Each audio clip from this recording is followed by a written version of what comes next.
मशहूर शिक्षाविद और सामाजिक कार्यकर्ता सोनम वांगचुक ने 26 दिनों के बाद अपना अनशन खत्म कर दिया है।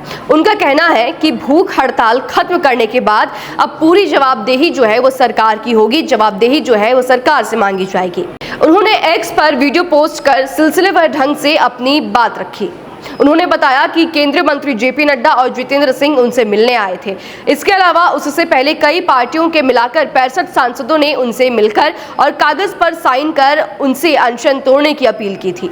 सोनम वांगचुक ने कहा कि उन्होंने करीब 65 सांसदों ने उनसे कहा है कि वो नीट पेपर लीक केस और एजुकेशन सिस्टम समेत तमाम मुद्दों को संसद में उठाएंगे। उन पर गंभीरता से चर्चा की जाएगी सत्र में। सोनम वांगचुक ने बताया कि मोदी सरकार के मंत्रियों ने आश्वासन दिया है कि 20 मार्च को संसद चलो मार्च के दौरान जिन लोगों ने शांतिपूर्ण ढंग से प्रदर्शन किया था उनके खिलाफ कोई कानूनी कार्रवाई नहीं की जाएगी। साथ ही ये भी बताया कि नीट पेपर लीक और शिक्षा में सुधार समेत तमाम मुद्दों को लेकर सरकार गंभीर है। सरकार ने यह भी भरोसा दिया है कि हाल ही में नीट परीक्षा के पेपर लीक के कारण आत्महत्या करने वाले स्टूडेंट्स के परिवारों को उचित मुआवजा दिया जाएगा और साथ ही शांतिपूर्ण ढंग से विरोध कर रहे छात्रों और युवाओं के खिलाफ कोई मामला दर्ज नहीं किया जाएगा। आज 26वें दिन मैं आप लोगों को कुछ खास खबर बताना चाहूँगा। अभी थोड़ी देर पहले केंद्रीय मंत्री जेपी नड्डा साहब और जितेंद्र सिंह साहब यहाँ आए थे और लद्दाख के एपेक्स बॉडी के शीर्ष नेतागण भी यहाँ आए थे। और उससे पहले आप लोगों को मालूम है विभिन्न राजनीतिक दलों के लगभग 65 सांसदों ने आकर और हस्ताक्षर देकर हमसे अनशन तोड़ने के लिए कहा और वो संसद में इस मुद्दे पर नीट पेपर्स और परीक्षाओं की प्रणाली पर चर्चा करेंगे, ये आश्वासन दिया। और जो सरकार से इस तरफ से मंत्रीगण आए थे उन्होंने भी ये आश्वासन दिया, जिसका कि 2 दिन से हम बहुत ही कड़ा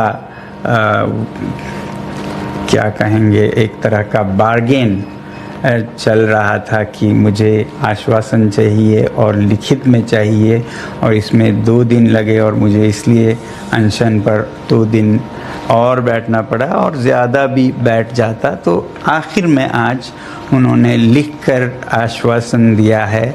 Statement from the government side, government is positive on not registering cases against those protesting peacefully at Jantar Mantar in Delhi and those participating in the march to the Parliament on July 20, 2026. The government has already assured threadbare discussions to find solutions to paper leaks and educational reforms for exams in the Parliament.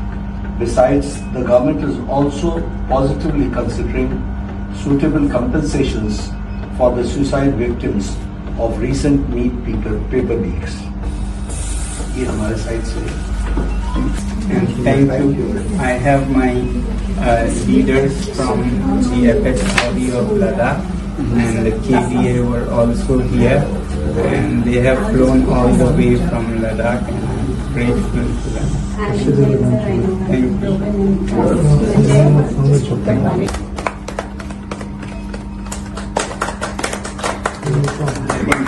They will be visible one by one. Thank you, sir. Thank you. After 26 days, this tastes very.